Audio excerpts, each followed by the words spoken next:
السلام عليكم ورحمة الله وبركاته. إخواني كي جايين بخير عليكم شي مزيان وشي هذا، كنتمنى تكونوا بخير وعلى خير وصحة مزيان إن شاء الله. المهم تتم في شروحات تاع الدروس إن شاء الله. غادي نكملوا الدرس الثاني ديالنا اللي هو في الدرس ديال التربية المواطنة، اللي هو عندنا الحفاظ على الموارد الطبيعية. مزيان، هذا الدرس هذا غادي نعرفوا يعني فوالا نعرفوا مزيان نفهموه ونشرحوه بطريقه، شوف انت نشرح كما كنعرفوا نشرح لكم بطريقه اللي بسيطه وبالدارجه بشويه علينا دقه دقه حتى نفهموا الدروس ديالنا بشويه صافي، باش ما نطولوش بزاف الدراري، ندخلوا ديريكت في الدرس ديالنا ان شاء الله باش نشرحوه ونعرفوا علاش كيدوي صافي. يلا المهم نتوما ما عليكم الا شوف بارطاجي مع صحابك، دير لي شوف كاع انت تيليشارجي كاع تاع الفيديو وبارطاجي كاع ماشي تبارطاجي كاع معاهم لاشيت، تيليشارجي وبارطاجي مع الدراري صحابك حتى هما باش يستافدوا.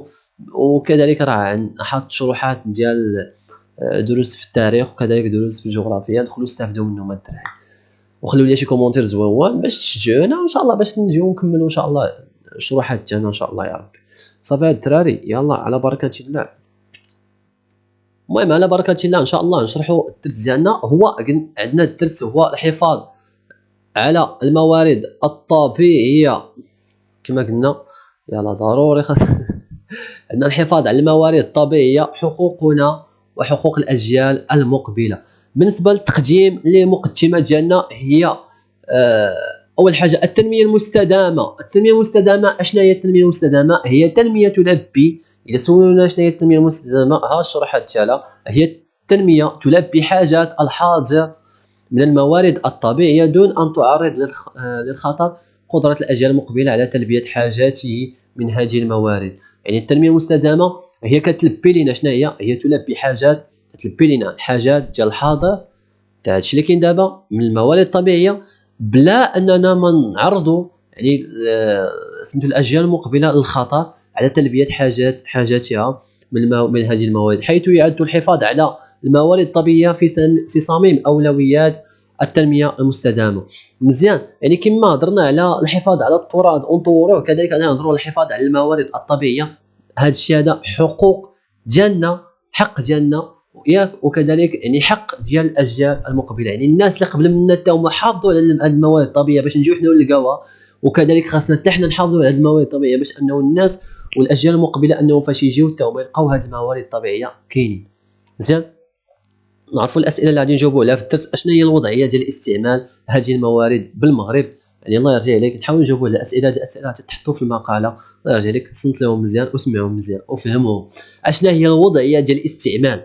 يعني المغرب اشنا الوضعيه ديالو في استعمال هذه الموارد، وكيف نساهم في نشر سلوك وقيم المحافظه على هذه الموارد الطبيعيه.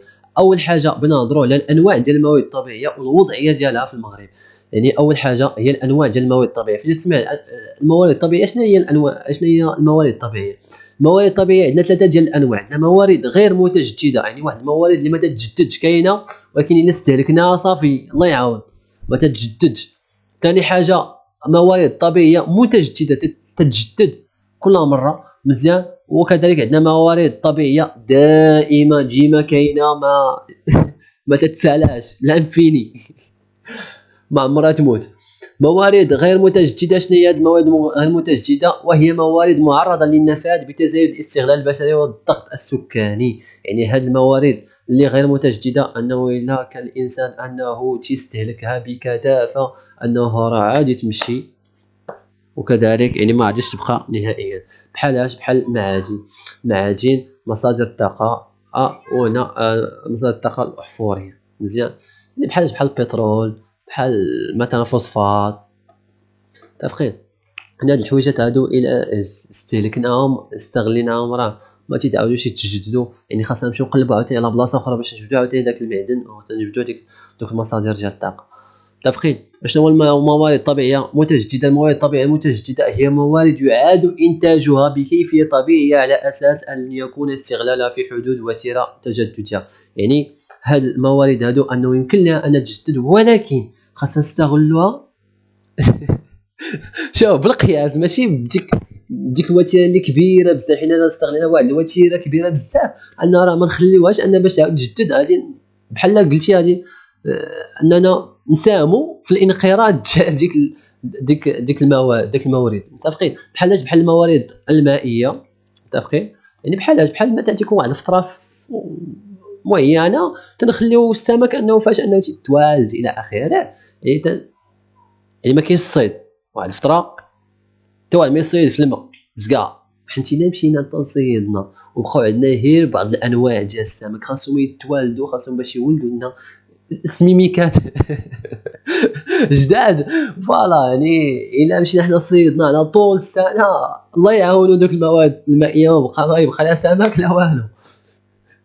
متفقين؟ كذلك النباتات، كذلك الثروه الحيوانيه، يعني مزيان. الا مثلا نعطيك مثال، شوف شي واحد عنده مثلا واحد 40 مثلا خروفه متفقين، عنده اش كيدير كل نهار مثلا ولا كل سيمانه تيبدا تيذبح، كيجوخ تياكل فيهم يعني تسالاهم ما خلاهمش.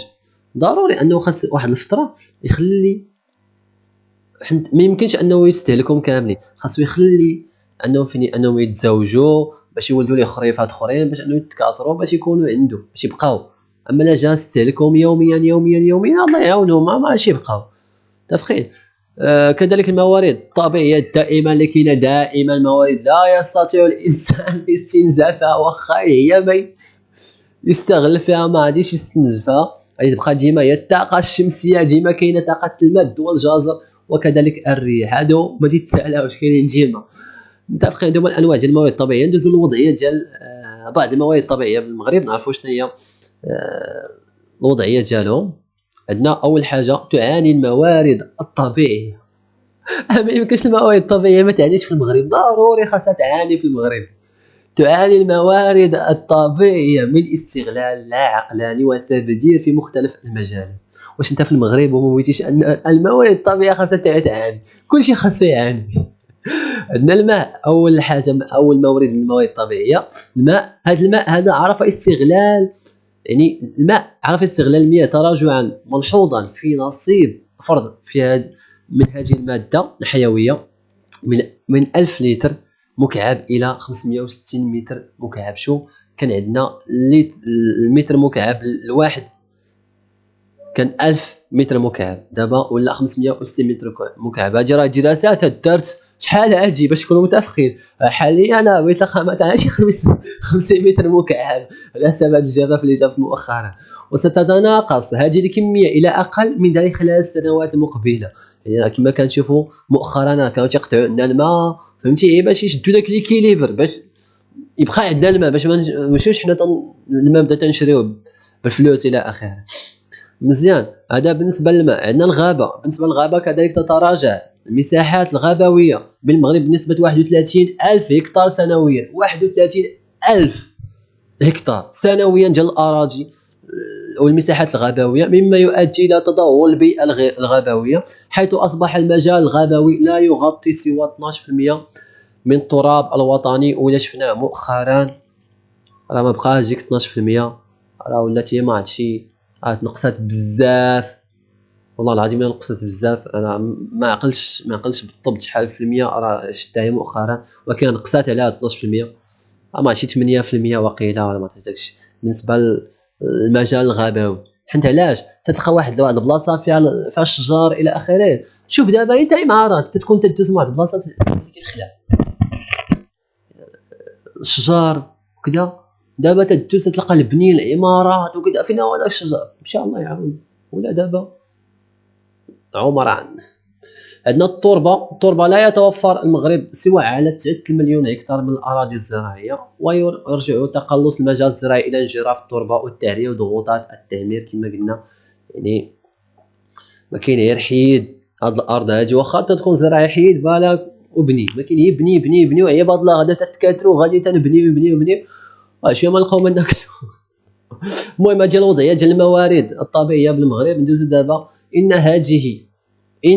هذه الوضعية تحتم علينا عقلنة استغلال الموارد الطبيعية من أجل تحقيق التنمية المستدامة. خاصنا عشان نستغلوا واحد العقلنة اللي باش أننا نحققوا التنمية المستدامة، باش أننا نحافظوا على الحقوق ديال الأجيال يعني المقبلة. عشان نستغلوا دابا حنا دوك اللي بيجيو من بعد ما يلقاو ما ياكلوا ما يلقاو والو، وذلك بعدم التفريط في حاجيات الأجيال المقبلة كما قلنا، وتجنب الاستنزاف غير المعقل للموارد الطبيعية، ولن يتم ذلك إلا بالتخفيف أول حاجة مناش من تلويث المياه وحسن استعمالها والتوقف عن قطع الأشجار وإحراق الغابات. المهم هذه الوضعية ديال الموارد الطبيعية في المغرب. أهداف البرنامج الوطني لتدبير الموارد الطبيعية في المغرب. الله يرضي عليكم هاد الأهداف ما تهملوهمش نهائيا. علاش؟ حيت راكم تحطوا تقول لك شنو هما الأهداف، تقول لك في المقالة عرفتي الانواع ديال الموارد الطبيعيه في المغرب وعرفتي الاهداف ديال اشنو هما الاهداف اللي جا بهم البرنامج الوطني لتدبير الموارد الطبيعيه في المغرب. اشنو جاي يدير لنا هذا البرنامج الوطني لتدبير الموارد الطبيعيه في المغرب؟ يلا هضر ليا. اقسم بالله الا هذا السؤال هذا راه باقي تنعقل كان تحط لينا في سميتو في لافاك. يعني هاد الاسئله هادو تحطوا في لافاك. هاد الاسئله هادو شكون متفقين تحط في امتحان في سؤال في موضوع مقالي تحط. الله يرضي عليكم ما تهملوش بحال هاد الحويجات هاد. عمل المغرب على الحفاظ على الموارد الطبيعيه في اطار انجاز مخطط للتنميه المستدامه. المغرب عمل لنا باش انه يحافظ لنا على الموارد الطبيعيه في الاطار ديال انجاز مخطط للتنميه المستدامه على ولذلك التزم المغرب بالاسهام باش انه يلقى لنا حلول لمعالجه القضايا البيئيه والمحافظه على الكره الارضيه. وذلك بالعمل اشنو دار المغرب من الناحيه البيئيه؟ اشنو دار؟ حافظ لنا محافظه على جوده الانظمه البيئيه والتنوع البيولوجي واستصلاح الاوساط المتدهوره. انه باش يحافظ لنا على الجوده ديال الانظمه البيئيه وكذلك التنوع البيولوجي واستصلاح ويصلحوا كذلك الاوساط المتدهوره وذلك عن طريق ازاله التلوث، خاصهم يحيدوا التلوث وتحسين جوده الحياه وتقليص التعرض للاضرار والمخاطر البيئيه.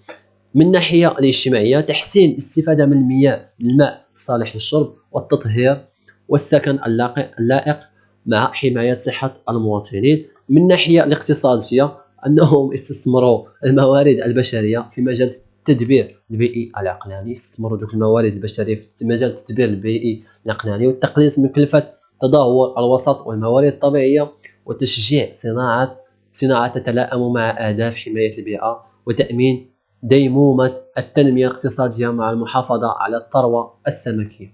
هادو هما الاهداف ديال البرنامج الوطني لتدبير الموارد الطبيعيه بالمغرب. نعرفوا اخر حاجه هي التطبيقات، يعني بعض التطبيقات اللي هي تقول لك التدرب على التخطيط لحمله تحسيسيه محافظه على الموارد الطبيعيه. يعني الا بغيتي دير مثلا الحمله التحسيسيه اشنو خاصك دير؟ اول حاجه تنحددوا الموضوع ديال الحمله. الموضوع ديال الحمله تيكون برصد الموارد الطبيعيه والتصنيف ديالها. تنرصدوا الموارد الطبيعيه وتنديروا التصنيف ديالها وتنختاروا النوع الاكثر تعرضا للتدهور ومن بعد ثم ضبط المشكل الذي تعطى الاوليه خلال الحمله. تنشوفوا شنو هو المشكل اللي فهمتي تنعطيو الاولويه لينا في الحمله بحال الماء، الجرف، التربه، الغابه. تنختاروا موضوع من هادو ديال الحمله ديالنا. خصوصا دابا تنهضروا على الماء بزاف. تحديد اهداف الحمله والفئه المستهدفه، يعني تحددوا الاهداف ديال الحمله. شنو هي الاهداف ديال الحمله؟ يعني كنهجوا واحد التحسيس باهميه ترشيد استعمال الماء والمحافظه على الغابه. وتحددوا الفئات التي توجه لها الحمله التحسيسيه. شنو هما الفئات؟ شكون هما الناس اللي خاصنا نوجهوا لها؟ هادو هما الناس اللي تكونوا مثلا في المجال القروي ولا المجال الغابوي. وعاد تنشوفوا الناس كذلك اللي كاينين في المدينه وخصوصا اللي تيكون حداهم المصانع وتنوجهوا يعني هادشي هذا بزاف المصانع. ولكن لا حياة لمن تناجي. بضبط خصائصها الثقافيه والاجتماعيه. تحديد الوسائل والقنوات المستعمله مرئيه مثلا ولا مسموعه ولا مكتوبه ولا اتصال مباشر. تمشيو عندهم ديريكت ولا اننا تنكتبوا داكشي في مقاله ولا كنصوروه ونصيفطوه ولا انه كنسجلوه وكنصيفطوه عليهم مثلا في الراديو الى اخره. انجاز الخطه وتنفيذها بالحصول على ترخيص من السلطه ومخاطبه الناس على قدر فهمهم مع اعتماد اسلوب تحسيس بالتركيز على الايجابيات لصحيح السلوكات السلبيه. خاتمه، اصبح الحفاظ على البيئه وتحقيق التنميه المستدامه امرا ملحا لضمان حقوق الاجيال المقبله. هذا هو الدرس ديالنا. كنتمنى ما نكونش طولت عليكم بزاف، نتمنى تكون شرحتو مزيان وفهمتوه معايا مزيان. اللي غادي نركزوا عليه بزاف هذا الدرس هذا هما هاد الاهداف ديال البرنامج الوطني لتدبير الموارد الطبيعيه ونعرفوا الوضعيه ديال بعض الموارد الطبيعيه بالمغرب والانواع ديالها. هاد الشيء اللي خاصنا نركزوا عليه بزاف. هاد الدرس ما فيه شي حاجه بسيط، ما فيه حتى لعبه. كنتمنى يعجبكم الفيديو. بغيتوني شي درس نشرحه لكم حطوا لي الاسم ديالو في الكومونتير. والسلام عليكم ورحمه الله وبركاته. والله يسر الامور. الله يعاونكم.